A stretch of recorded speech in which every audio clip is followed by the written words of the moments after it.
Okay, good morning and thank you for joining us. For those of you who don't know, I'm Representative Dan Miller. I am the House Majority Whip.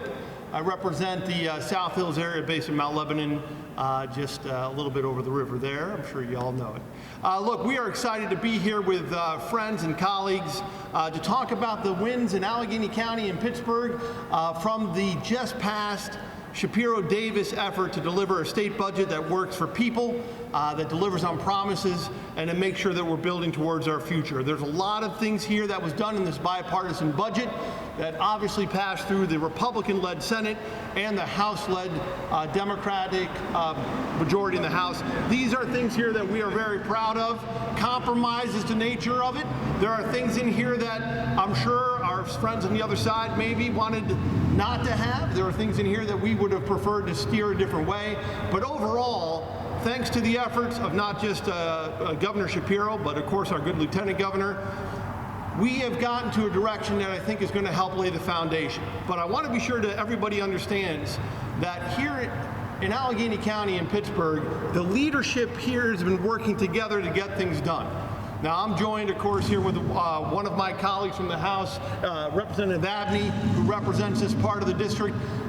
Look, the delegation of Allegheny County has been involved in every step, thanks to the leadership of County Executive Innamorato and the Mayor, Gainey, bringing people together to get a plan for what Allegheny County and Pittsburgh should be. That effort is strong. It was something that has been renewed, and we're going to be talking a bit about that because that's how our future is going to be done. And that includes our partnerships both on the labor side as well as the business community and working with our school districts who are also present here today to be sure that we're covering all the needs as best as we can to lay that critical foundation for Allegheny County and Pittsburgh.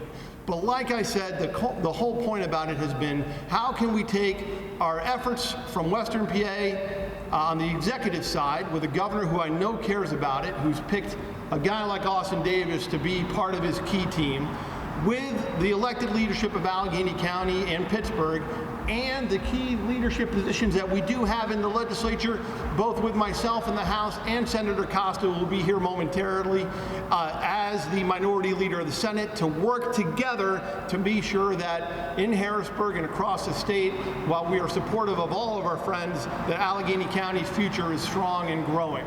So in that spirit and in that regard, we're going to first go to our Lieutenant Governor, Austin Davis. Well, first, thank you so much, Dan. While I have the privilege of serving as Pennsylvania's Lieutenant Governor, I'm really here today as a proud Western Pennsylvania resident, as somebody who cares deeply about Allegheny County. And the governor and I worked really hard to forge a budget that was a compromise, that we brought Democrats and Republicans together. But really, we brought together leadership all across this Commonwealth. And I really want to credit County Executive Innamorato and Mayor Gainey for their leadership, not just here locally, but coming to Harrisburg to advocate for the needs of southwestern Pennsylvania. We got some significant things in this budget. Over $18 million in new money coming to schools here in Allegheny County. $30 million in increase in career and technical education to school districts like Pittsburgh and all across Pennsylvania. $500 million for the Pennsylvania Sites program. And I want to be clear, when we talk about sites, we talk about how do we do business development and business attraction. We've had a significant conversation here in Western Pennsylvania about how we rehabilitate buildings that need new uses, how we reinvent and reimagine downtown. These dollars are going to go a long way to the efforts that the mayor and the county executive are leading here locally. We secured $20 million for our Main Streets Matters program to help revitalize Main Streets, not just throughout the city of Pittsburgh and all across Allegheny County, but across our Commonwealth, because we know they are the economic engines that drive our community. We know that here in Western Pennsylvania, homelessness is a big issue that we've been seeing, and the county executive has been doing a tremendous job with the Department of Human Service trying to address that issue in partnership with the mayor. We secured a $5 million increase in homeless assistance funds here in Pennsylvania to make sure we're taking on those problems. And we know, as elected officials, our #1 priority is public safety. We're thrilled that we've increased our violence intervention program dollars by $5 million for a total of $45 million to help take on the epidemic of gun violence in our communities. For the first time in the Commonwealth's history, we're investing an $11.5 million in after-school programs to make sure that young people have safe programs to get off our streets, to say that we value them and we're going to invest in them and we're going to help build their future. You know, every person who's up here today has played a significant role, and even partners who aren't here. For example, we got an employer tax credit for childcare. That was an that was advocated on behalf of the business community here in Pittsburgh, because we know childcare is an issue. We need to make sure to get people back to work, back in the office. We're helping them deal with their family responsibilities. I'm proud of the fact that Representative Abney was able to secure an expansion in the Neighborhood Assistance Program. We've seen that program revitalize efforts in places like Lawrenceville and all across the city. So we've got some really exciting momentum that this budget laid the groundwork for. And I can tell you, I've been in Harrisburg for a while, and this is my 7th budget. I've never seen this level of collaboration here in Western Pennsylvania to make sure that we're delivering real results here in Western Pennsylvania. And the governor and I are proud to stand with this coalition of elected officials and support their efforts to move this region forward. Thank you. Thank you. And look, at the heart of that coordination has been working with our county and city partners, and obviously that starts with our new county exec, who I want to think right basically from the start of Sara's term, the outreach was there from day one. And the meetings that kind of brought us together, again, both with Sara and with Ed, have been tremendous, but I know that collaboration was key to Sara's effort in recognizing the issues that need to be talked about in Harrisburg and telling us the county priorities. So she was a fantastic partner in getting this whole thing going. And let's hear from our new county exec, not that new anymore, but Sara Innamorato. Still new. Sort of new. Thank you, Majority Whip Miller. We're so glad that you brought us all together to celebrate this big win, not only for the Commonwealth, but right here in Allegheny County.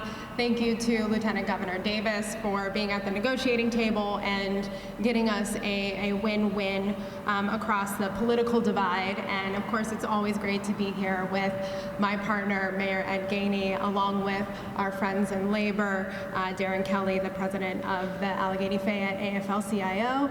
And, you know, this shows that it does take all of us to be able to be successful and have wins for us here in Allegheny County and throughout the Commonwealth. And, you know, my driving mission as your county executive has been to create an Allegheny County for us all. And this budget allows me to do that. It allows me to ensure that everyone is safe in their communities, that they're connected to their neighbors, and then they have the opportunity to thrive. And in the first way we deliver on safety is our historic investment in housing. We saw with the leadership from Senator Costa that the LOOP program actually got in this year's budget, which is a bill that Mayor Gainey and I worked on when we were in the House, and that's an important policy tool to keep seniors and longtime owners in their homes. This budget also includes an increase into the FAIR Fund, our Housing Trust Fund, and we're moving it up to $100 million. And that means money for projects and programs that protect tenants, that invest in home repair, and actually builds more affordable housing options for seniors. So that's an incredible win for our region. There's also a $5 million increase in homelessness services, which we desperately need here in Allegheny County, and $2.5 million in legal assistance for folks who are facing eviction, because we can't help curb homelessness if we don't invest in preventing it on the front end. There's also an incredible investment in our human services, including $20 million in mental health services that will be administered by counties, and that's something we hear about a lot when I'm out in the neighborhoods talking to folks. And of course, in ensuring safety, like Lieutenant Governor Austin Davis mentioned, there's a $16.5 million increase in the anti-violence investments in after-school programs that are going to deploy effective intervention strategies.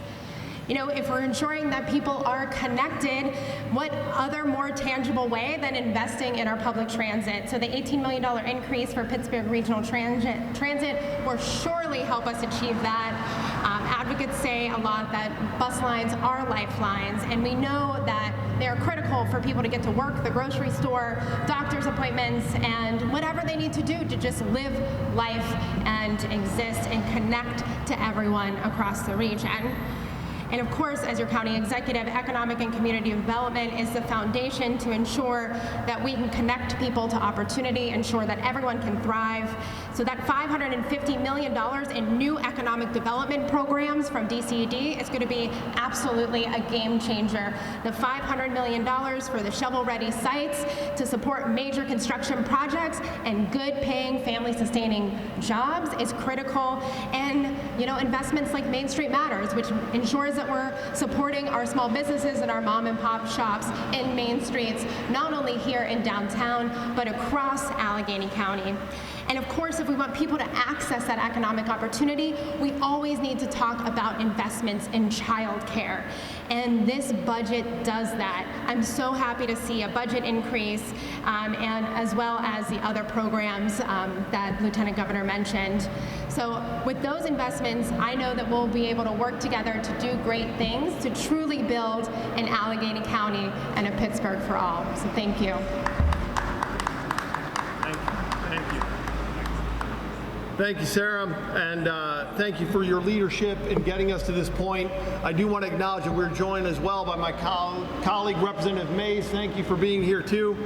And look, there's a lot of things that were in motion, a lot of things that happened that need to be done, and the person who also has been key to representing those needs from Pittsburgh has obviously been our mayor, Ed Gainey. He needed no introduction like Sarah when it comes to his leadership in the House. When he comes up to Harrisburg, people know him, people love him, people appreciate him, and we know that when Ed brings up an idea for it, it is something to which he knows will make a difference to the lives of the people in Pittsburgh. So I'll tell you, I love it when he's up there. He was integral for us to make progress. Let's hear from our mayor, Ed Gainey. Good morning, good morning. First, I want to thank Whip Miller for that great introduction. I appreciate it. I also want to thank the Lieutenant Governor for all the work that he's put in. For anybody that knows Lieutenant Governor Austin, to watch his journey has been remarkable. So I want to make sure that I thank him for all that he's done. And Governor Shapiro, I want to thank him because this is the first budget in a long time, long time, that really focused on people, that really put all this emphasis in the resources that the state can provide for people. If we just look at the infrastructure dollars that's in this budget, and when I look at Darren Kelly from Labor that's here, and knowing how important the infrastructure dollars are for our people in labor to go to work, to have money to be able to invest in our roads and our bridges, there's nothing more important than talking about why we need safe roads and safe bridges. We've all been down that path before. So when I see the investment that this state budget has made in infrastructure, I'm very grateful, and I know that labor is too.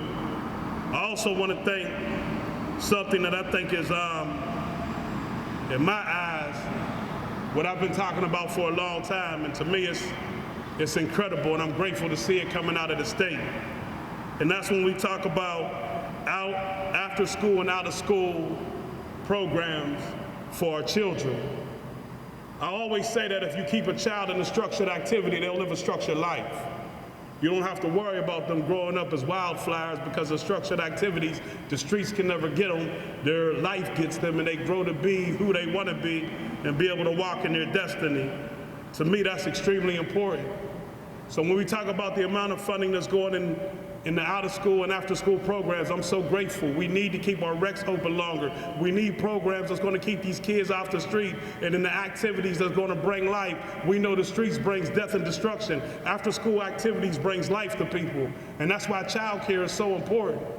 If we want the moms in this region and throughout this state to have an opportunity to go to school and go to work and not have to worry about their children, we need after-school activities. We need child care. They need to be in safe environments. And when we put them in safe environments, at the end of the day, we're building a healthier child. I believe the words of Frederick Douglass that it's easier to raise a young child than it is to repair broken men. And as long as those resources are going in those areas, we can build a nation that the next generation will have a better chance of success, and they don't have to worry about what's out here in these streets. When we talk about the first ever statewide gun, give it to me right, Austin. What is it? Come on up here. What is it? Statewide. The office name. Oh, so wait, hold on. Don't announce that yet. We got an announcement coming in a couple weeks on that. The governor's going to sign something on gun violence, but we'll stay tuned on that. We're going to skip that part. But it's big. But it's big. It's big. So I'm gonna end with this. I'm glad to see Superintendent Wayne Walters here because I know he knows how important these after-school programs are and what we can do together and how hard we've worked. Can I mention what we talked about? Okay. So him and I have even talked about, we got a lot of closed schools. Can I continue now? Okay. I got his check. These closed schools, we've turned some into apartment buildings. Some of our recreation centers are 1937. They're outdated. They can no longer be the model that we need to raise healthy children. We've discussed, no plan. Discussed, no plan. How some of these schools can become community assets. But we don't have to talk about building a new rec center. But we're gonna take the existing structures and turn them into something that's good for the community. That's not called spending money, that's called investment money. And it's investment for our children. So as we talk about these after-school programs and the money coming from the state, this is the type of collaboration that we need to build healthy neighborhoods and strong children. Together we can make a city for all, but it starts with all of us. Everybody here plays a part, because at the end of the day, we need to leave this city and county much better than it is right now for our children. And that way we'll continue to decrease homicides, continue to create life, and make sure that our schools are safe, and at the end of the day, have a city for all. Thank you. Thank you. Wayne, come up here. You know, and I want to be sure too that everybody knows. Look, our delegation, obviously, is Rep. Mays, Rep. Abney over here. No matter where we are in Allegheny County, we recognize the importance of schools. And Pittsburgh, obviously, is something that is a foremost concern, just given the scope of the challenges we have there in providing greater resources. I want to thank Mayor Gainey for his constant pushing and support of more state resources into Pittsburgh Public. And we are very glad not only to see the record funding in public and basic education, the special education, the mental health commitment, the physical safety, all the resources that are coming into schools. Just for a quick moment, I want to bring our good superintendent up here and give us a little heads up as to what he feels these changes will make and can make for Pittsburgh Public. Great, thank you everyone. Truly on behalf of the Pittsburgh Public Schools, I really want to extend our deepest gratitude to Governor Shapiro, Lieutenant Governor Davis, and all of the legislators for their steadfast support in passing a budget that really bolsters public education. You cannot say you're invested in a city or the Commonwealth if you're not invested in young people. It's just impossible. They're the future, they're the lifeline, and education creates that foundation for them, but it also creates the future for them. And so specifically, the increase in basic education funding, along with the steady support of the Ready to Learn block grant, underscores the commitment to the foundational needs of our students. We're also grateful for the substantial boost in career and technical education, because that is one of our core pathways to creating a vibrant future for our students. The increase in special education funding will provide crucial resources that support our students with their needs, ensuring that they receive the quality education that they deserve. And in total, the increased funding across these sources amounts to a significant investment in the future of our students. We're also encouraged by the new provisions concerning charter schools. The reintroduction of the cyber charter reimbursement is a strong step towards what we call equitable funding. Additionally, the change in the special education tuition calculation will ensure fairer allocation of resources for our special education students.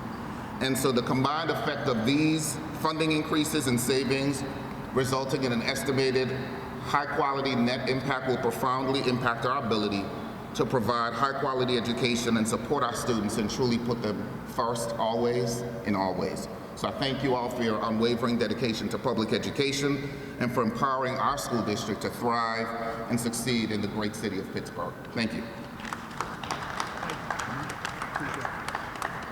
And it's obviously not just Pittsburgh, it's every school district in Allegheny County. We are very glad to see the resources that are coming in and the step forward to addressing the constitutional problem that we have relating to the Commonwealth court case and our funding of public schools. Listen, part of the team that makes our budget progress successful includes our labor and business friends. Darren Kelly, President Kelly of our Allegheny County Labor Council, has been integral in every step for us understanding what can make a difference in the work that is done by our hardworking unions across the county and across Western PA. So I want to ask him to come up here and just say a couple words regarding what this budget has delivered. Thank you. President Kelly. Thank you, brother. Good morning, my friends. Majority Whip Miller, Representative Mays, Representative Abney. I see Jay just came in. Before I talk about the impact of what this does on jobs, in today's day and age, where we see nothing but political divide nationally, what you see in front of you right now with this current budget is a prime example of both sides of the aisle, both parties working hand in hand to make sure that the number one aspect is protected, and that is the people of this great Commonwealth. That is not lost on me, and it should not be lost on anyone, that a divided legislator is not always easy to deal with. You proved that it can happen. So I commend you for always putting the people first. I'm not going to speak for a long time, but if I had to summarize everything of what we see right here, it's easy to get lost when we talk about investments in infrastructure and different programs, but the bottom line is every dime that is in this budget is for the future because it invests in the people. We thank you so much. Some of the great things that I picked out of this budget was a stipend for student teaching, as we see all around this country right now, where the profession of education is something that people are questioning. You all made it easier for human beings that want their piece of the American dream to become a teacher to say, here, we're here to help you. Investment in health and human services, investing in healthcare jobs, making our nursing homes safer. These are things that sometimes get lost in the cracks, but truly make the difference. When you talk about investment in brownfields, it's not just preparing a site. It's talking about areas that were devastated by job loss, that are getting a chance to see something grow again. That's hope. That's hope in today's day and age where we're not seeing much of it. And I'm proud that our legislators put that forward. But there's one piece that is truly synonymous with Western Pennsylvania, and that is the first ever investment in urban search and rescue to this part of the state. It's something that should have been here for a long time, but it was triggered from Fernhollow, that the men and women in the western part of the state will get the need that they need in a time of tragedy. I say that proudly as a firefighter. Most importantly, I say that proudly as a resident of this great region. I say thank you to you, to all of you, for the midnight oil that you had to burn. All of you were communicating with us, so I say thank you so much, and Labor's honored to be your partners. Thank you. Thank you, President Kelly.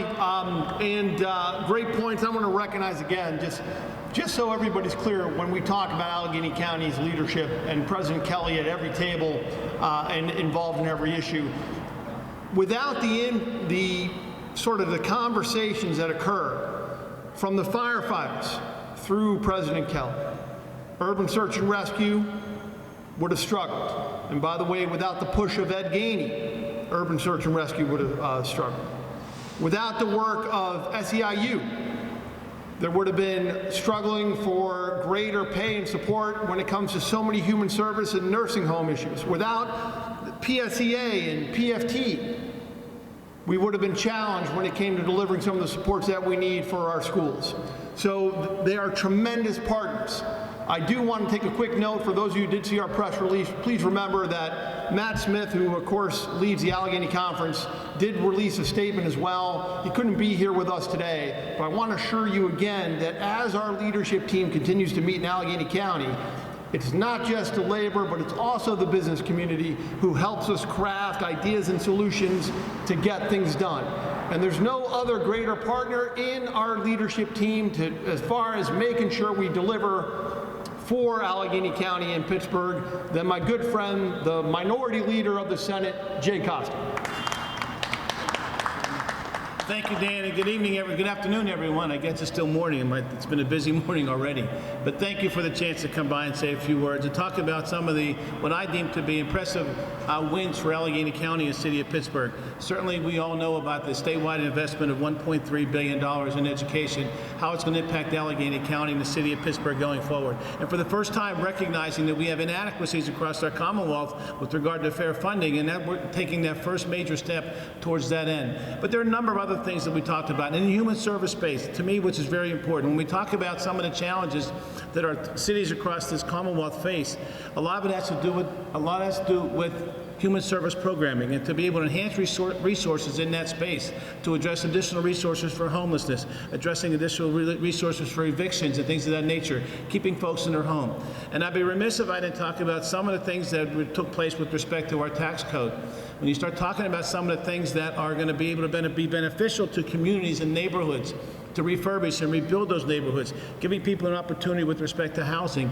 Think about what we did with the FAIR program. It's a program that's increased. It's going to increase $10 million for the next 4 years, to $100 million going forward. That's a program that invests in community groups and organizations to be able to make certain that people have access to housing, help them find housing, walk them through the various stages of acquiring housing, but also making certain that they're also rehabilitating homes as well. Beyond that, the neighborhood tax credit program increased fourfold from $5 million to $20 million. That's a program that's going to impact the city of Pittsburgh with the historic structures, not only in downtown Pittsburgh, but in our neighborhoods and across this county. That's a significant investment because that brings in other dollars from other places to match that to go forward. We've done other things along the lines of student debt, being able to have students be able to, for the first time, deduct on their taxes their debt that they pay, the interest they pay on their student loans. An important point for a lot of folks. That's just a couple of examples. But that's also mirrored with other things that we've done. President Kelly talked about the SICE program, investing in infrastructure. What does that mean? That preps Pennsylvania, preps our neighborhoods, our city of Pittsburgh. And given the flexibility of the definition of the SICE program, it's going to allow us to make investments in downtown Pittsburgh. We don't have the acreage as it needed to be, but we also have opportunities to be able to make those investments.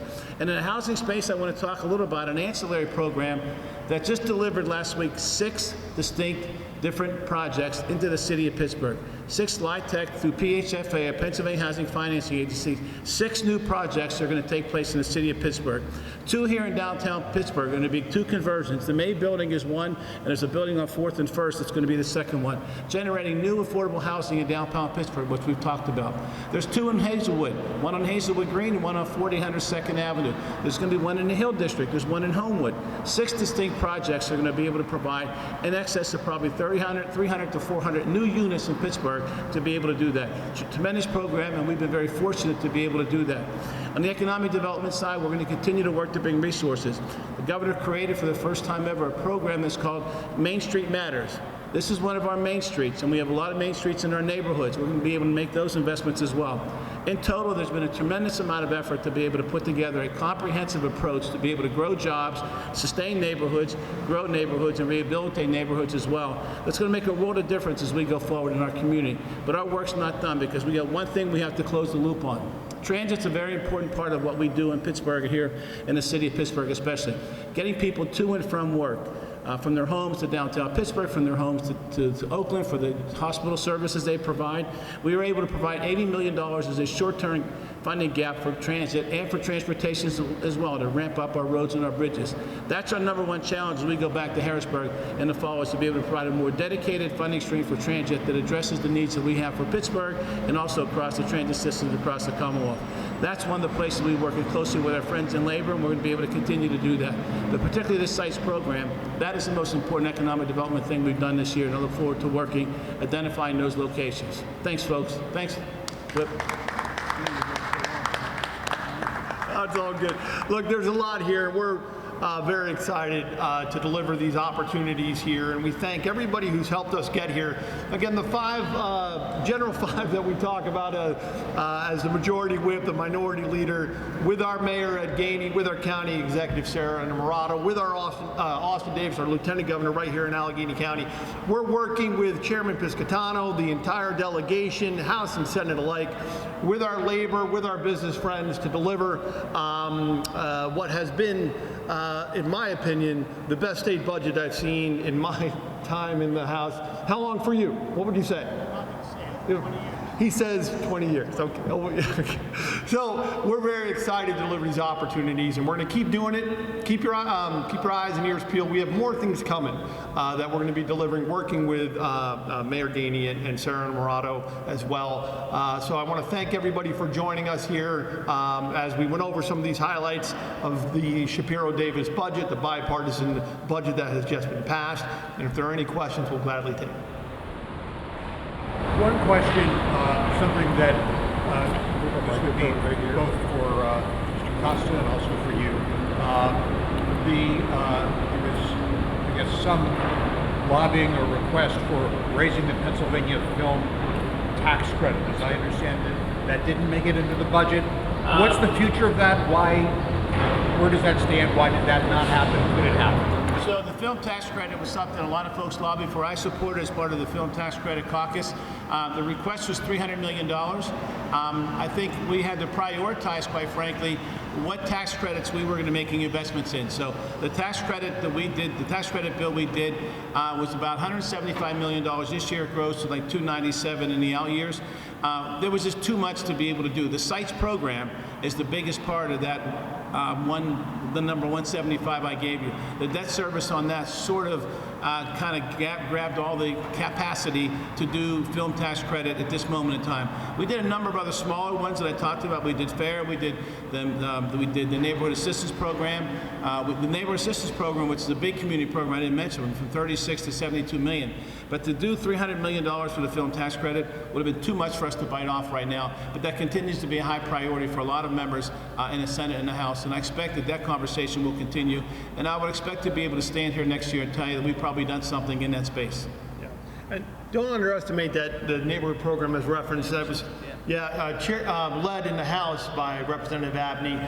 Look, we were glad to get as much as we could across.